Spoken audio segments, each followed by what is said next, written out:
Today we are going to be talking about probability of compound events and the sample spaces that we will be using to help us find those probabilities. So first, let's recall from 6th grade and or 7th grade what probability is and how we find that. Well, probability is equal to the event or what probability you're asked to find. Like if you're asked to find the probability of getting heads, that's what the event is.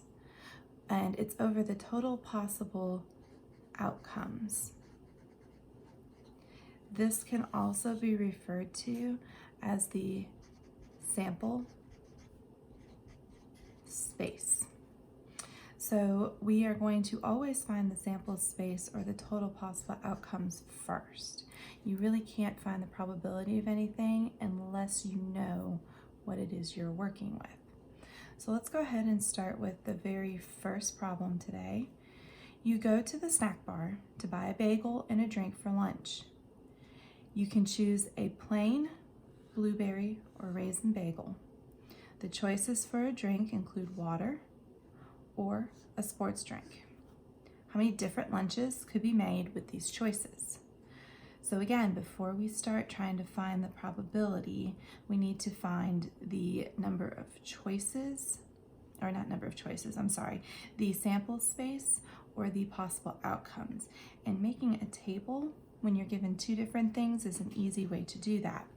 So as you can see, I've got bagel plain, blueberry and raisin across the top, and you could have done it down the side, that would have been fine too. And on the side, I have my water and my sports drink to represent my drink choices. So if I go through here, I'm gonna just use the first letter of each to help me. Plain and a water. I can get blueberry and a water, or I could get raisin and a water. So for water, I have three different choices I could pair that with. Down here, I could do plain bagel and a sports drink. I could do plain bagel and a blueberry bagel and a sports drink. Or I could do a raisin bagel and a sports drink. Apparently I really wanted that plain bagel this morning. So this tells me how many choices I can make. It looks like I can make 6 choices, which is considered my outcomes, what I could get, or again, I can refer to this as my sample space. Okay, so now that I have my number of choices and I know what those different combinations are, I can go ahead and find the probability of each of these. So we just found the probability, or the sample space, I'm sorry, of choosing a different bagel and a different type of drink for lunch. So let's get a little bit more specific. We're going to find the probabilities of each of these lunch choices happening.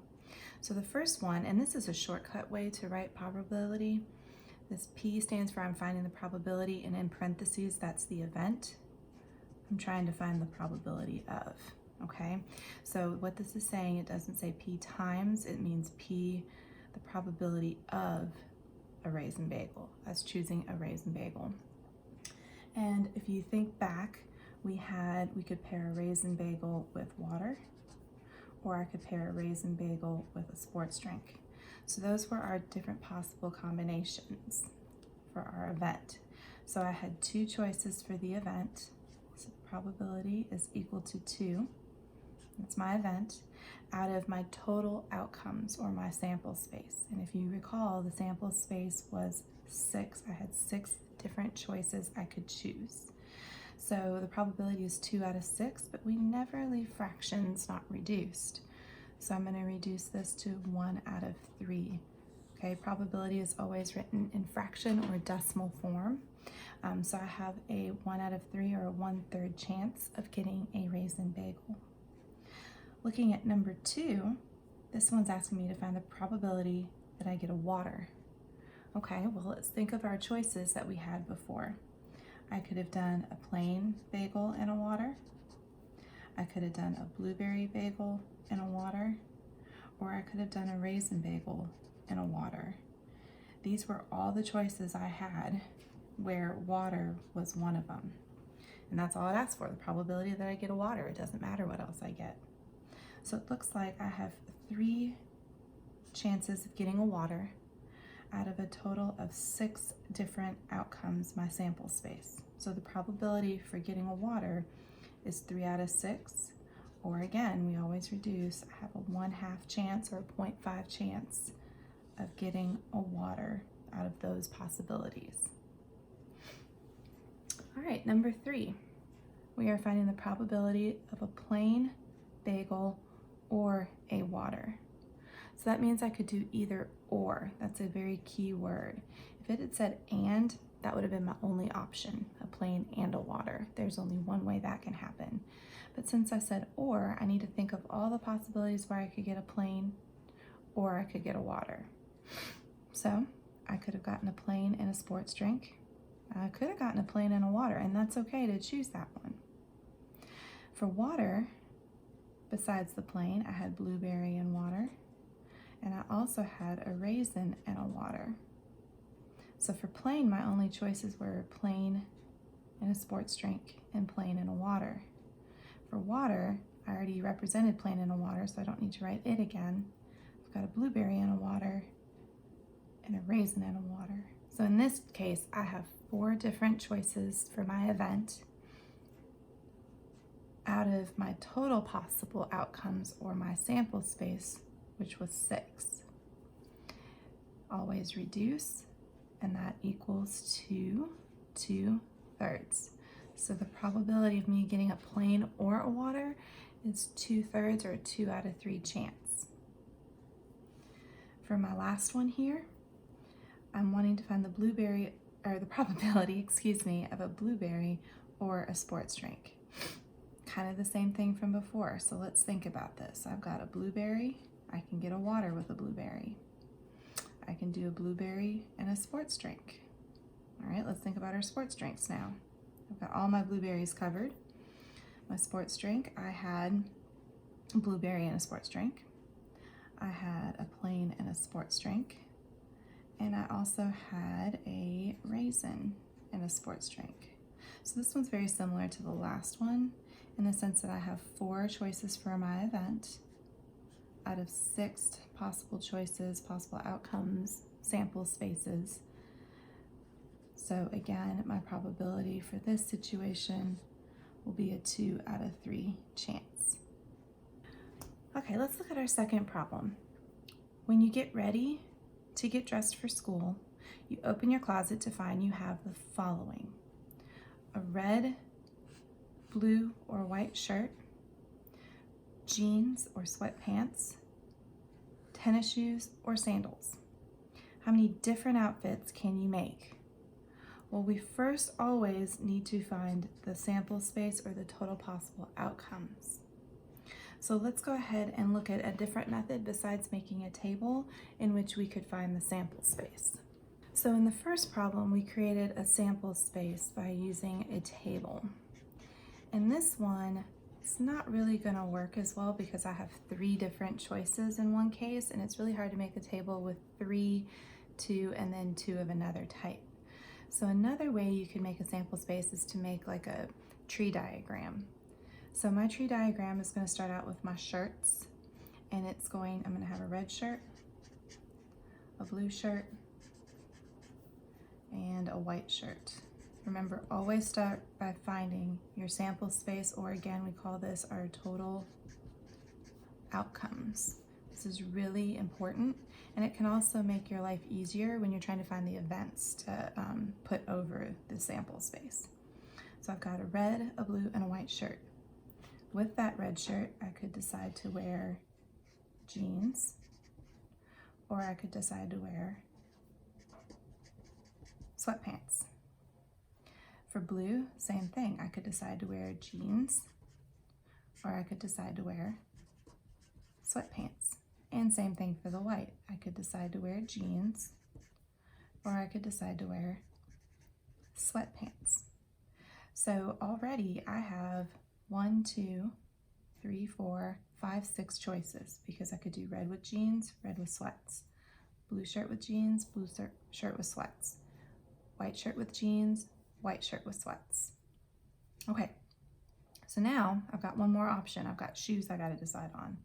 So with these, I could wear, and just so I don't run out of room, I'm going to kind of abbreviate.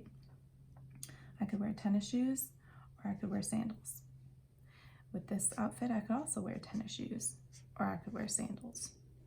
This one, I could also wear tennis shoes or sandals. Or I could also wear tennis shoes and sandals. Tennis shoes and sandals with this one, and the last one, I could choose to wear tennis shoes or sandals.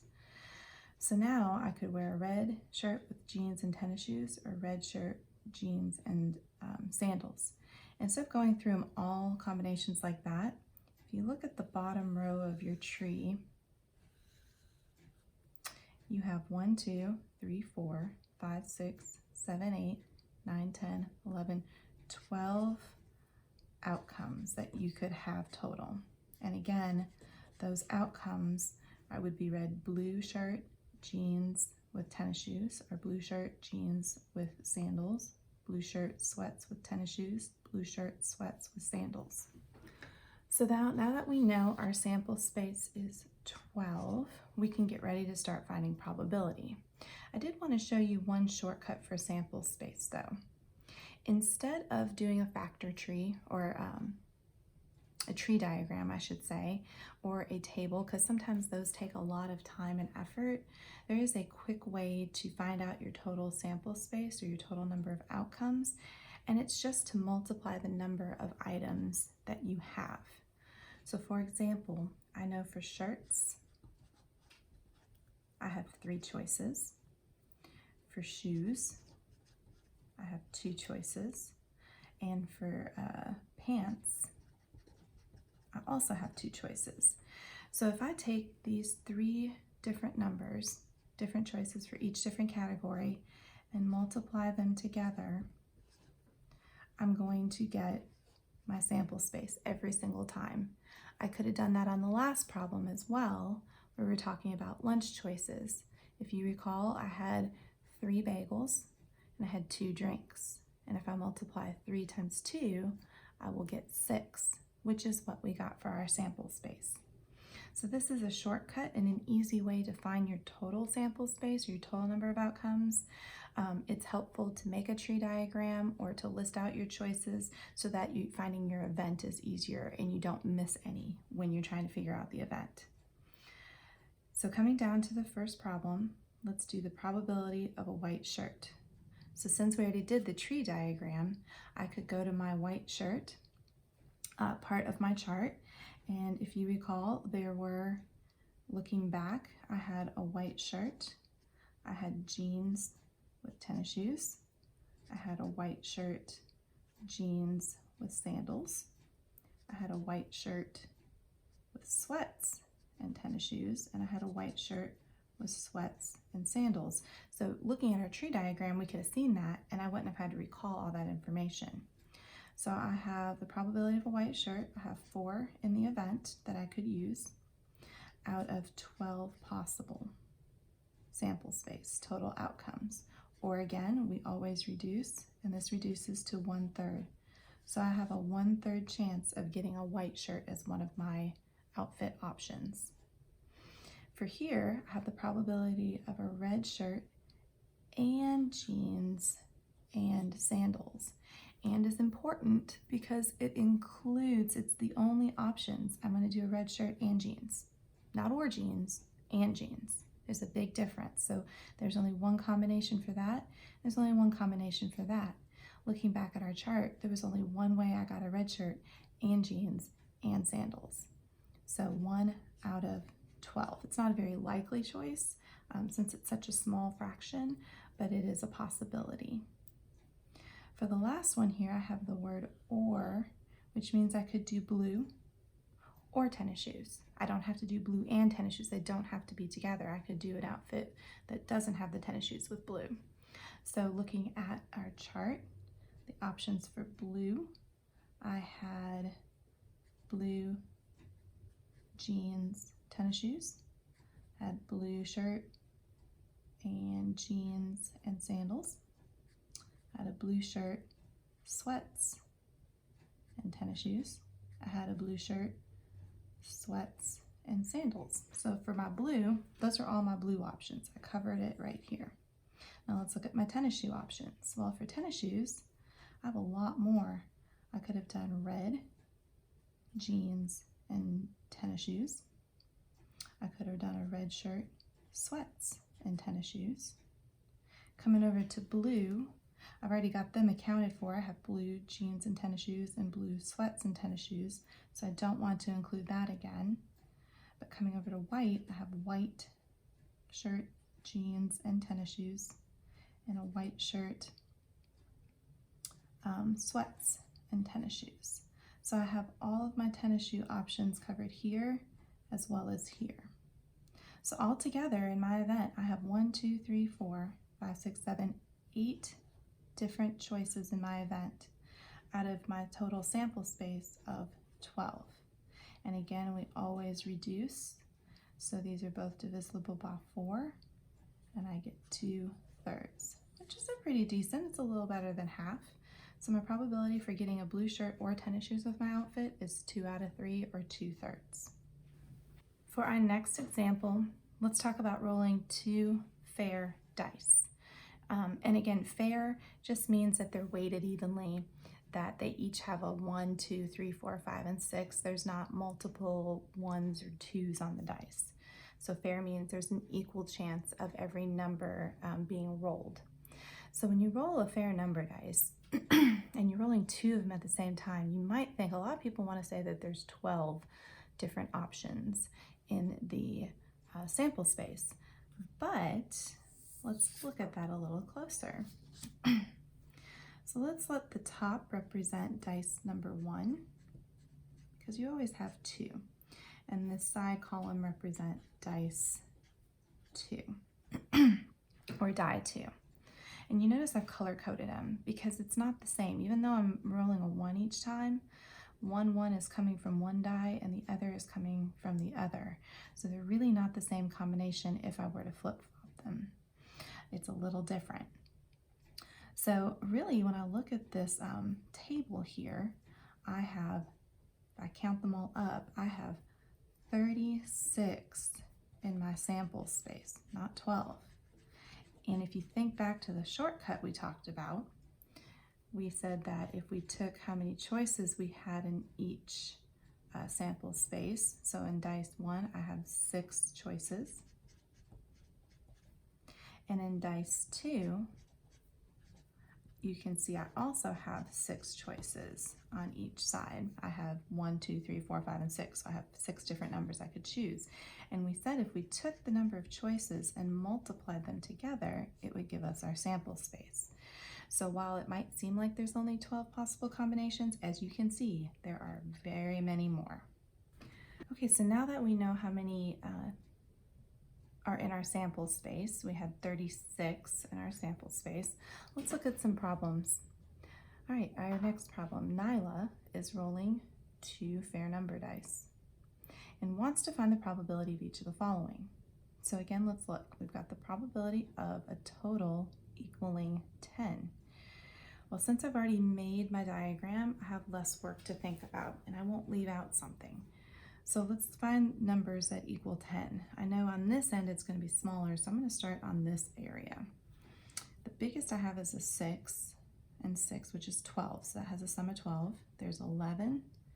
That one equals 10. So that's an option. So I've got 6 and 4 if I roll a 6 on one and a 4 on the other. I've also got 5 and 5. That definitely equals 10. And this, while yes, it's the same sum, as you can see, different dice got different numbers. So that's a different option down here than this one here. So I'm going to include 4 and 6 as well. Let's see, we got 9, 8, 9, 8. Yeah, those are the only ones. So these are the numbers in our event, our choices in our event. So we've got 3 choices out of, remember, our sample space of 36. And this is going to reduce because we always reduce. It makes life easier. We have a 1 out of 12 chance of rolling a total equal to 10. That's not a great probability, but it is possible. All right, looking at number 2, we want to find the probability that the total is, this is greater than 8. So 8 is the smallest number. So I don't want it to equal 8 either. I just want it to be greater than 8. Again, I know the bigger my numbers are, the bigger the sum will be. So I'm going to start in this area. And it kind of helps me to find where 8 is to start. So I'm just going to go through the columns here. Does this one, oh, there's a 9, there's an 8, and there's a 9. Let's see. That's 8, so I don't want that. So it looks like the first number I'm going to want, or the first set, is a 3 and a 6. In column with the 4, we've got 8. Oh, here's one. Greater than. Greater than. Definitely, that's 10. In the 5 column, there's 8. I don't want to equal 8, but I want anything greater than 8. So 5 and 4. 5 and 5. I'm running out of room. 5 and 6. And in the last column here, there's 8, so I want 6 and 3. 6 and 4 is greater than 8. 6 and 5 is greater than 8. And 6 and 6. So I have a lot of choices for where the total was greater than 8. Again, remember that while these are the same numbers, just in different orders, it was because different dice got them. In this case, 3 and 6 were both from the first dice, and 6 and 3 were from the second. So let's count up all of my options in my event space. 1, 2, 3, 4, 5, 6, 7, 8, 9. I've got 10 different events where I could get a total greater than 8. And remember, it's always out of my sample space, which is 36. Since both these divide by 2, I can reduce this to 5/18. So it's still less than half. So it's not very likely, but it's more likely than the last one to happen. All right, let's look at number 3 now. We've got the probability. We want the probability of the total being less than or equal to, so the equal to is there now, 7. So 7's our biggest, and we want our total, or our sum, when we're finding totals, to be less than 7. All right, so let's back over here. Can it equal 7 this time? Yes, it can. So first column, oh, there's one that equals 7. Remember, or less than. So I just missed a bunch, didn't I? I had my brain thinking greater than. Well, that sum is less than 7. That sum is less than 7. That sum is less. And so everything in the first column. All right, let's go second column. Ooh, it's moving around on me. I've got 2 and 1. 2 and 2, 2 and 3, 2 and 4, and it can equal 7 this time, so I do want 2 and 5. All right, third column. Less than 7, total is 5, so that's less than 7. Total of 6, total of 7. So my numbers are, the choices in each column are getting less as I go. Got 4 and 1 is 5, 4 and 2, and 4 and 3 is 7, so I want to stop there since it can equal 7. 5 and 1, 5 and 2, and that's 8, so I don't want that one. And in the last column, 6 and 1 is 7, everything will be greater, so I want to stop there. So let's count up my choices now. 1, 2, 3, 4, 5, 6, 7, 8, 9, 10, 11, 12, 13, 14, 15, 16, 17, 18, 19, 20, 21 different ways that I can get a total of 7 or less. And that's out of 36 different options in my sample space. Again, these are both divisible. This time they're divisible by 3, so I'm going to end up with 7 out of 12. This is definitely more likely than the last two, as the number is over 50%. Very last one, probability that that you get an even sum, excuse me. So back to our chart over here. I'm not going to write them this time, I'm just going to keep track, and if you wanted to, you could just keep a tally mark every time you find one. So I want a sum that is even. Well, that's 2, so that works. That one does not. That's 4, 5, 6, 7 does not work. This one's 3. Nope. There's 1. 5. Yep, this one. 7 and 8. All right, down here we've got 4. We got 5, 6, 7, 8, and 9. Down to the next row, that's 5, there's 6, 7, 8, 9, and 10. 6, we want to count that one, 7, 8, 9, 10, 11. Bottom row, that's 7, we've got 8, 9, 10, 11, and 12. So let's see, I've got 5, 10, 15, 16, 17. It looks like I have 18 choices in my sample space, or my event space, excuse me. So 18 out of 36, which was my sample space, or we always want to reduce, and this one reduces. They actually, 18 goes evenly into 36, so I have 1/2. So that probability is equally as likely to happen as it is not to happen. So it's a 1/2 or a 0.5 probability. The last problem I'd like to look at today is about coins. So in this one, we've got Orion tossing 3 coins. And we want to find the probability of the following over here. But again, before I do that, I want to do a sample space. So I can list out all of my choices. We can do coin 1, coin 2, and coin 3. And I could get and list out all the possible ways that this could happen. On coin 1, it could land on heads, coin 2 could land on heads, and coin 3 could land on heads. Coin 1 could again land on heads, as well as coin 2, but coin 3 might decide to land on tails this time. Coin 1 could still land on heads, but maybe coin 2 decides to land on tails, as well as coin 3. And then we've also got coin 1 could land on heads. Coin 2 could still decide to be tails, but coin 3 could be heads this time. So coin 1 we've got being heads 4 times. I think we've covered all those possible combinations, so let's move on to tails. They could all decide to land on tails. Coin 1 could decide to stay on tails. Coin 2 could decide to stay on tails, and coin 3 would be heads. Coin 1 could still be tails, and coin 2 could change to tails, as well as coin 3 heads, I'm sorry. Coin 2 could decide to be heads, and coin 3 is heads.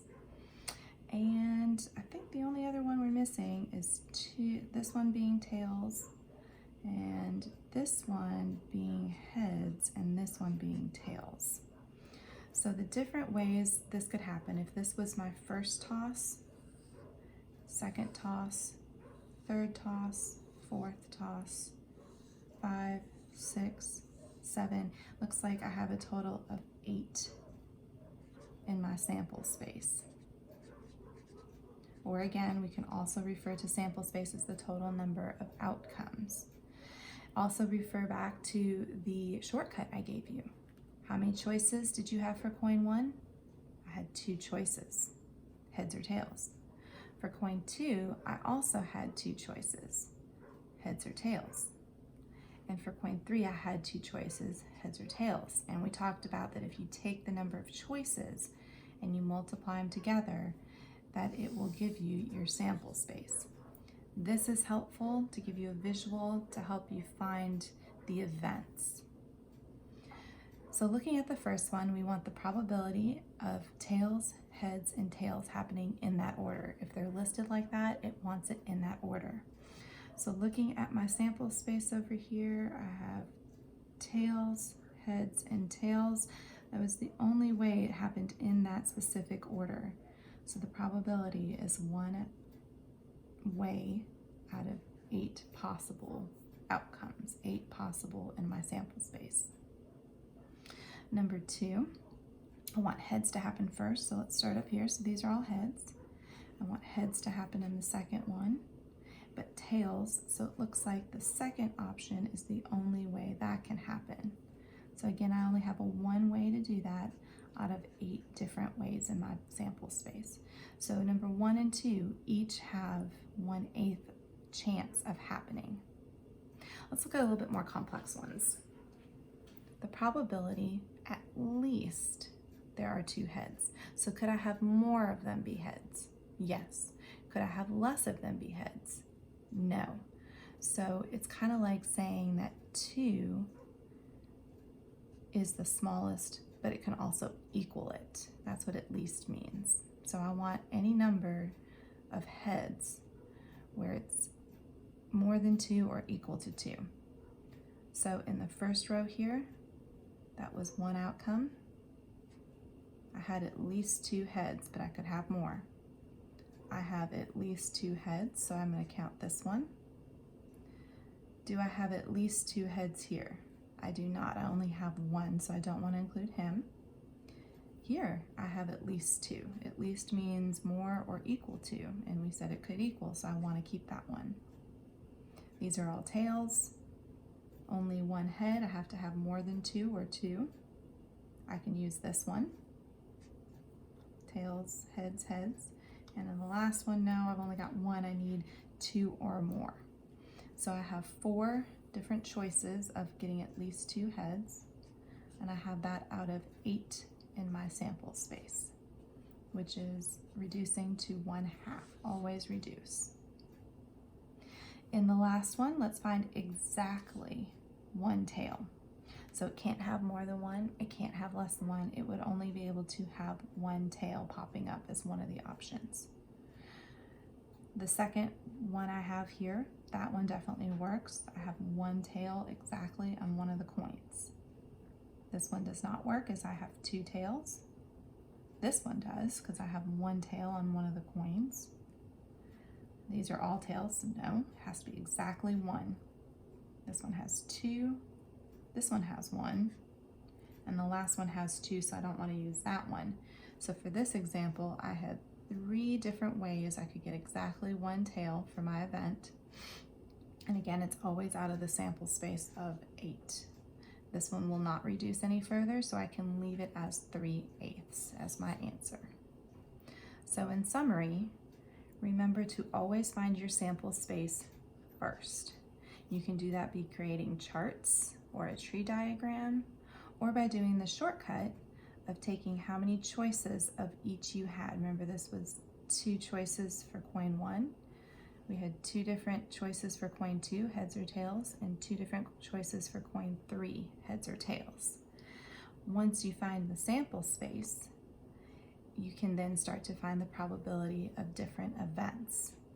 Remember, it is helpful to make a visual so that you can find how many could be in your event. In this case, I had 4 in my event out of my sample space of 8.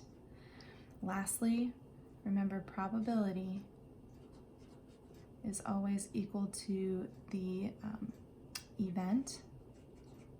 Let's actually amend that and say choices in the event over the total outcome,